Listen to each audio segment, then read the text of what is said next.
Hi, I'm Chad Martin. I'm here today with Dr. Mike Cockrell and William Leishman, and we'd like to welcome you to our very first episode of Mindset Now, where we teach you how to change your mindset today to have the future you want. Now, if you have questions about any of our topics or just want to give us some feedback, then write us at yourmindsetnow@gmail.com. All right, so we're back from break. We're here with Dr. Mike Cockrell, Billy Leishman. I'm Chad Martin, and one of the things I want to talk about with mindset is the effect of social media on our mindset, because it's such a large part of our lives now that it's become almost second nature. The first thing you do, wake up, you check Facebook, you check it on your phone. Hey, Facebook, there it is. It's right in the palm of your hand now, so it really makes that access easy. And I think a lot of our mindset's dictated by social media now, because what's the fastest way to report things? It's through social media. It's through Twitter, through Facebook. And what do most people report about? The bad crap that's happening right now to me. Mm-hmm. Right. I know when you check your feeds, if you're like mine, you'll Facebook. get certain people on there that are just, it's negative, negative, negative. Talk a little bit about that. You know, Chad, social media has definitely become an integral part of most all of our lives. It's hard to find somebody these days who's not on Facebook or LinkedIn or Twitter or Pinterest or something. And you're right, those social medias, especially Facebook, that's the one that's probably most prevalent. It's very easy for people to feed into all the negative. And this is going to sound sort of abrupt and harsh probably, but just as it is easy to receive all that stuff, it's very easy to click block and get rid of all that stuff. Mm-hmm. So honestly, in my Facebook, there's two things that I focus on. One is I focus on developing the people that have positive, like-minded approach to things. So that's what I want in my newsfeed. You want to see that same stuff. And unfortunately, oftentimes that requires that I not see some people's stuff. And so when I see someone, and everybody has a bad day every now and then, so if it's just a once in a blue moon thing, don't think anything about it. But if you have someone, or if you are the someone that's posting constant negative, berating kind of stuff, if it's you doing it, one, you just need to stop it, because it's not helping you, and it's definitely having a negative impact on all those other people that follow you, because oftentimes people will be very reluctant to stop in that. Me personally, if you post negative crap on my Facebook, you very quickly get blocked, and I just don't see it because I don't need it, I don't want it, I don't care about it. Mm-hmm. And so the key to it is twofold. One, as someone who's posting content on Facebook, you have to be very cognizant of the message you're sending out. So if that message is not positive, if it's not uplifting, really you should question whether or not it should go on there. Mm-hmm. You know, and if it's not going to be something that you can say is going to bring joy into someone else's life, just avoid it. Don't put it out there. You know, if you want to really get it out, take a piece of paper, write it down on a piece of paper, get it out of your system, then set fire to the paper. Just try not to burn your house down, because I know some people that would be burning a lot of paper. You know. Yeah.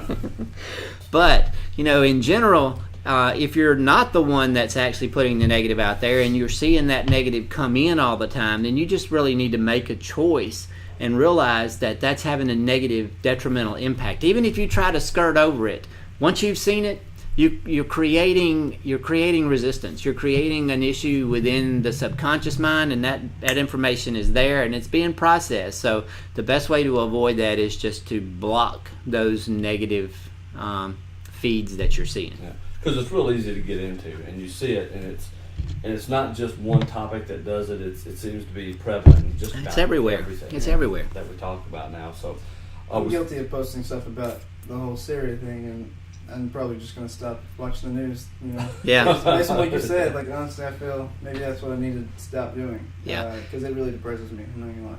You have to be careful. I mean, and Billy, you're one of the younger ones in the group here, and you know, and I was reading an article actually on Facebook. Mm-hmm. A friend of mine, very positive. I mean, these people that I follow are mostly very positive, business building people. Had posted an article about the millennial generation that you're a part of, and you know, this particular article was very positive. I've seen and we've talked about some very negative sounding articles about the millennial generation, but this one was very positive in the fact that it was showing that many of the millennial generation are opting for more entrepreneurial type jobs and less of the traditional corporate jobs. I mean, how do you feel about that? What are you experiencing in your life? Well, in terms of business and In terms of what your purpose is in life. well, I guess I've always thought that I had a purpose, to be a filmmaker. I don't know. It's nowadays though.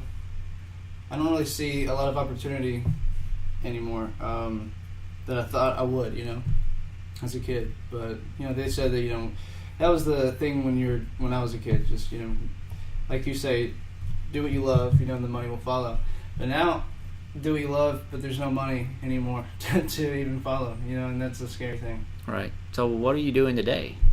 Well, I'm here with you guys. That's what trying to making a film. Yeah, I am. I'm doing actually what I do love, and that's probably. I'm more shocked by the opportunities that I'm getting nowadays than anything. I mean, I never thought that I actually would be able to get to this point, especially down here in San Antonio. One of the things that I see, and I see this all the time. I see this in my own children, and I see it across the board.